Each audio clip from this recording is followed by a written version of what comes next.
ఎండలు చాలా ఎక్కువైపోతున్నాయి అనుకునే లేపు ఈవినింగ్ అవ్వగానే ఫుల్ వర్షం పడుతుంది కదా అని హ్యాపీగా ఫీల్ అయ్యానో లేదో అప్పుడే మార్నింగ్ లేచి చూస్తే మా చెట్టుకున్న కొమ్మలు మొత్తం విరిగిపోయాయి. ఆల్రెడీ నేను ఒక 2 కొమ్మలు అయితే పెద్దవి తీసేసాను. నాకు చాలా బాధేసింది. చెట్టు చూడడానికైతే చాలా అంటే చాలా అందంగా గుండుగా ఉండేది. ఇప్పుడైతే వంకరగా అయిపోయింది. వర్షం పడింది కదా అనుకున్నానో లేదో ఇలా జరుగుతుందని అస్సలు అనుకోలేదు.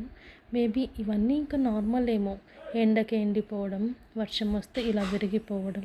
కానీ ఇక్కడ మరవం మొక్క చూసారా, నేను 4 కొమ్మలు నాటాను అంతే, అన్నీ చచ్చిపోయాయి. కానీ మళ్ళీ చిన్న చిన్న చిగుర్లు వస్తూ ఉన్నాయి. చాలా హ్యాపీ అనిపించింది. వీటిని కనకాంబరం ఫ్లవర్స్తో కట్టుకుంటే చాలా అంటే చాలా బాగుంటుంది కదా. సో ఈసారి ఇది బాగా గ్రో అయినప్పుడు నేను వీడియో చేస్తాను. తర్వాత ఇది తొందరగా గ్రో అవ్వాలి అంటే ఏం టిప్స్ ఫాలో అయితే అవుతాయో కొంచెం కామెంట్ చేయడం మర్చిపోకండి.